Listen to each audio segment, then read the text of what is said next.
jirtu kabajamtoota daawwattoota wiirtuu miidiyaa oduu isaa kanaaf jennee isinitti himnaa. Oduu waliin ani Margee Tasfaati.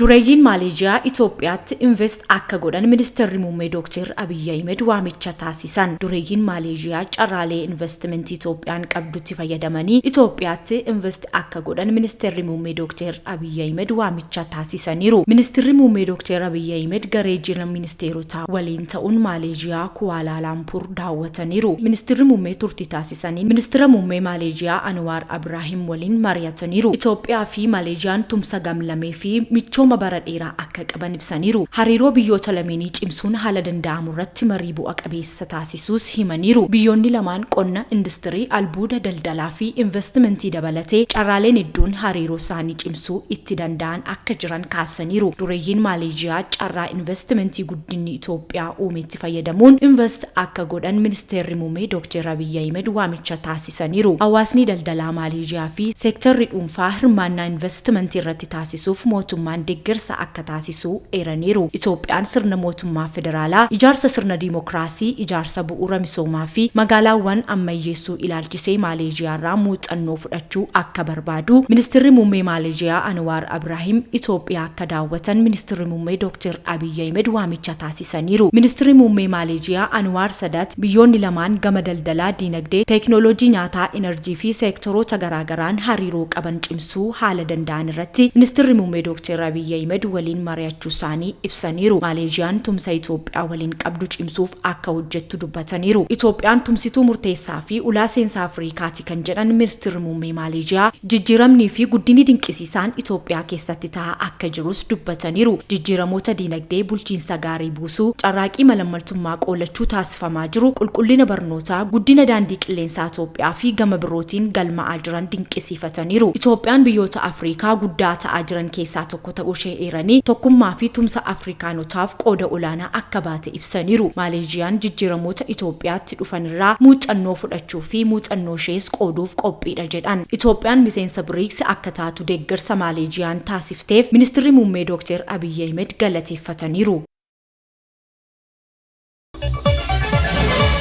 Baankiin biyyaalessaa Itoophiyaa walgahii waggaa baankii addunyaa fi dhaabbata maallaqaa addunyaa IMF irratti hirmaachuun maqaa gaarii Itoophiyaa ijaaruu, daldalaa fi investmentii babal'isuuf kan gargaaru ta'uu bulchaan baankichaa Maammoo Mihiratuu dubbataniiru. Jilli Itoophiyaa walgahii waggaa dhaabbata maallaqaa addunyaa fi baankii addunyaa irratti hirmaateera. Walgahicha irratti hirmaannaan baankii biyyaalessaa Itoophiyaa taasise ilaalchisuun obbo Maammoo Mihiratuu ibsa kennaniin diinagdeen addunyaa bara faranjootaa bara 2024-25 dhibbantaa 3 tuqaalama akka guddatu raagameera jedhan. Qaala'insi gatii sadarkaa addunyaa imaammata tarsiimaawaa baankonni giddugaleessaa fudhataniin tasgabbaa'aa jiraatus ammallee qaala'insi jireenyaa ol ka'aa akka ta'e ibsamuu himaniiru. Sadarkaa addunyaatti idaan mootummaa dabaluu fi tiriliyoona 100 qaqqabuu walga'ichaan akka sodaatti kaafamuu dubbataniiru. Qoqqoodamni siyaasaa qobsummaa fi dhorkiin daldalaa babal'achuun guddina diinagdee bara giddugaleessaa addunyaa irratti dhiibbaa akka uumu kaafameera jedhan. Walta'iinsa biyyoota gidduu babal'isuu, galii biyya keessaa dabaluu, imaammata maallaqaa cimaa hordofuu, tarkaanfiiwwan hojimaata guddinaa utuban fudhachuun guddina biyyoota hawaaraa akka taasisuu danda'u kaafamuus ibsaniiru. Jilli Itoophiyaa walgahii dhaabbilee lammiilee irratti hirmaachuun cinattis dhaabbilee idil addunyaa, ardii fi abbootii qabeenyaa akkasumas tumsitoota garaagaraa waliin mari'achuus ibsaniiru. Baankiin biyyaalessaa Itoophiyaas dhaabbilee waliin marii gamlamee taasisan irratti waa'ee riformiiwwan diinagdee gooroo, keessumaa hammaatoo tarsiimoo maallaqa haaraa fi bulchiinsa sharafa alaan bu'aalee argaman wayita riformiitti gufuulee mudatanii fi dhiibbaa cinaa hir'isuuf qophiiwwan dura taasifaman ilaalchisuun ibsi bal'aan taasifameera jedhan. Dhaabbileenis ibsa taasifameef tarkaanfii Itoophiyaan fudhachuu eegaltee kan dinqisiifatanii fi akka fakkeenyaatti kan fudhatamu ta'uu ibsaniiru.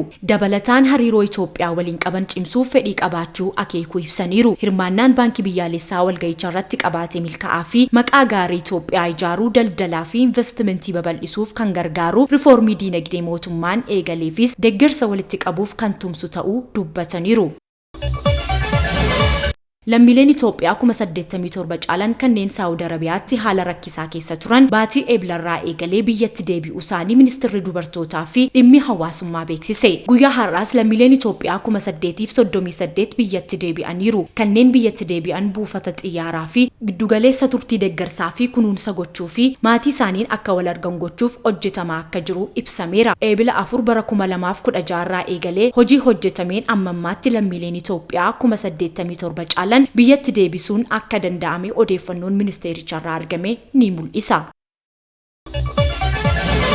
Ameerikaan kan durii caalaa baqattootaaf carraa kennuuf jetti. Addatti kutaan bulchiinsa Alaaskaa baqattoota hojii barbaadan hedduu simachuuf akka jettu himame. Ulaagaan isaa maali? Carraan hojii jiru maal fakkaata? Filannoo pireezidaantii Ameerikaa guyyoota booda geggeeffamu irratti dhimmi immigireeshinii dhimma guddaa ta'ee ka'aa jira. Kaadhimamtootni Kamaala Haarisii fi Doonaald Tiraamp lamaanuu lakkoofsaan namoota daangaa biyyattii qaxxaamuruudhaan Meeksikoo irraa galan irratti tarkaanfii fudhachuuf waadaa galaniiru. Haa ta'u malee kutaan biyya Riippaabilikaanotaa tokko faallaa dhaadannoo Tiraampii fi Kamalaatiin godaantota hedduu hawwachuudhaaf waan danda'u hundaa gochaa jira. Warshaa qurxummiin itti qopheeffamu keessa hedduun isaanii laaqana nyaachuuf ba'aa jiru. Haa ta'u malee kan isaaniif dhiyaatu nyaata Ameerikaa miti. Soorata Meeksikoo taakoo fi tooriitiyaa jedhamanidha. Hedduun isaanii maallaqa argachuuf jecha fageenya kiiloomeetira hedduu qaxxaamuruudhaan hojiidhaaf gara magaalaa warshaa qurxummii qopheessuun beekamu kana dhaqu. Kutaan humna namaa bulchiinsa Alaaskaa akka jedhanitti hojjettoonni bulchiinsa keessatti warshaalee qurxummii oomishan keessaa hojjetan keessaa harki 80 ol kan naannolee biraarraa dhaqanidha. Hojjettoonni bulchiinsota Ameerikaa kaanirraa dhaqan jiraatanillee irri caalaan isaanii kan Yuukireen, Peeruu, Tarkii, Filipiins irraa dhaqan yoo ta'u baay'een isaanii immoo Meeksikoo irraa dhaqani. Maallaqni warshaalee oomisha qurxummii keessatti kaffalamuu fi haalli hojii isaa kan biyya isaanii irra fooyya'e ta'ee akka argatan dubbatu. Hojjetaan warshaa oomisha qurxummii tokko sa'aatiitti $18.6 argata. Kunis akka Itoophiyaatti sa'aatiitti birrii 2,200 ol akka jechuuti. Kanneen sa'aatiidhaan hanga $27tti kaffalamuufis jiru. Sa'aatii hojiin ala turanii kan hojjetan yoo ta'e ammoo haala seera Alaaskaatti daballii 50% argatu. Hojjettoota isaaniitiif warshaalee baay'een mana jireenyaa ni qopheessu. Guyyaatti yeroo 3 nyaatas ni dhiyeessuu fi kun ammoo hojjettootni akka maallaqa isaanii ol kaawwataniif carraa uumeeraafi. Kabajamtoota daawwattoota wiirtuu miidiyaa waan waliin turtaniif ulfaadhaa. Oduun guyyaarraaf jenne kana fakkaata ture. Nagaan nuuf tura.